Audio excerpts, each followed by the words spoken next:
अन्य कर्मचारी जो हड़ताल पे जाते हैं उनको आप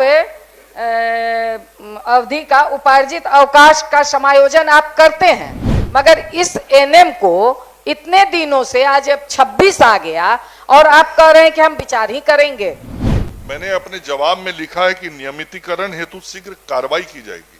मतलब मैं मान रहा हूं, विभाग मान रहा है कि इनका नियमितीकरण किया जाएगा। नंबर 1 बहुत महोदय जवाब तो आया हुआ है, क्योंकि राज्य स्वास्थ्य समिति के अधीन जो एनएम कार्यरत हैं, एफआरएस सिस्टम के विरोध में उन्होंने 24 में 8 जुलाई 24 से कार्य बहिष्कार में वो गई थी। तो इसके बाद वह वापस भी आई, जबकि बहुत कम पैसे में वो काम करती हैं और दूर दराज उनको पदस्थापित किया जाता है, कोई सुविधा नहीं थी, इसलिए उन्होंने कार्य बहिष्कार में उस समय गई थी। मंत्री महोदय के साथ वार्ता भी हुई और ये भी तय हुआ कि उन लोगों को मतलब जो कार्य बहिष्कार की अवधि है उसको आप विशेष अवकाश में समायोजित कर उन्हें आप पेमेंट कर देंगे, क्योंकि बहुत कम पैसे में काम करते हैं, बहुत कम पेमेंट है उनका। और मैं जो सवाल की थी उसमें यह भी है कि अन्य कर्मचारी जो हड़ताल पे जाते हैं उनको आप अवधि का उपार्जित अवकाश का समायोजन आप करते हैं, मगर इस एनएम को इतने दिनों से आज अब 26 आ गया और आप कह रहे हैं कि हम विचार ही करेंगे, उनका निर्धारण ही करेंगे और निर्धारण करके विचार करेंगे। तो हम चाहते हैं कि मंत्री जी हैं और इनको कह दें कि भाई कब तक उनका अवकाश में ही आप समाहित कीजिए, मगर उनको पेमेंट आप कब तक करेंगे। महोदय, मैंने अपने जवाब में विचार की बात नहीं की है। मैंने अपने जवाब में लिखा है कि नियमितीकरण हेतु शीघ्र कार्रवाई की जाएगी। मतलब मैं मान रहा हूं, विभाग मान रहा है कि इनका नियमितीकरण किया जाएगा। नंबर 1 बहुत क्लियर है। नंबर 2 मैंने लिखा है शीघ्र किया जाएगा। तो मैं माननीय सदस्य को यह विश्वास दिलाना चाहता हूं, शायद उस वक्त जब वार्ता हो रही थी तो मेरी और आपकी सीधी भी वार्ता इस विषय पे हुई थी और उन नर्सों की उपस्थिति में हुई थी, क्योंकि आप उनके प्रतिनिधि मंडल के साथ मेरे पास आई थी। और मैंने जब ये प्रश्न मेरे सामने आया विभाग में, तो मैंने स्वयं विभाग को निर्देशित किया कि मेरी उपस्थिति में ये निर्णय हुआ था, इसलिए इसको करना ही है।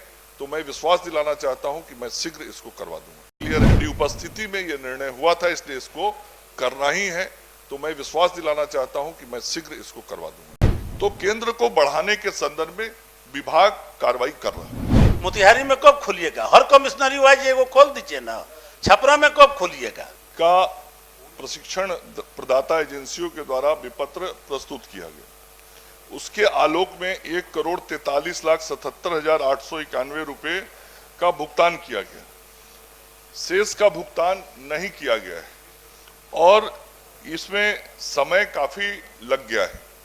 जो अभी प्रश्न आया है और ये विषय जब का है, इसमें 6-7 साल का मामला है।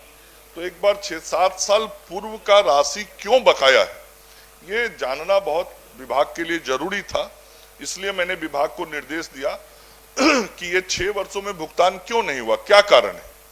उसके लिए ये त्रिसदस्यीय समिति बनाई है और इसको निर्देश दिया है कि यथाशीघ्र रिपोर्ट दे, ताकि जो जिनका विपत्र जो भी वाजिब बकाया हो वो उनको दिया जा सके। है उसके ट्रीटमेंट का काम होता है।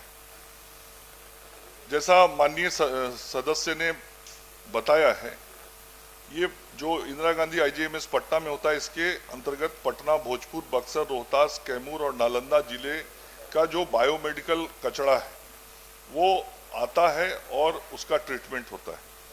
उसी प्रकार से जो दूसरा स्थान है वहां पे भागलपुर में बांका, भागलपुर, बेगूसराय, जमुई, खगड़िया, किशनगंज, लखीसराय, मुंगेर, नवादा, कटिहार और पूर्णिया का आता है। उसी प्रकार से जो तीसरा है महोदय, मुजफ्फरपुर, सीतामढ़ी, शिवहर, वैशाली, पूर्वी चंपारण, पश्चिमी चंपारण, सारण, सिवान, गोपालगंज, दरभंगा, मधुबनी, समस्तीपुर, सहरसा, मधेपुरा और सुपौल का आता है।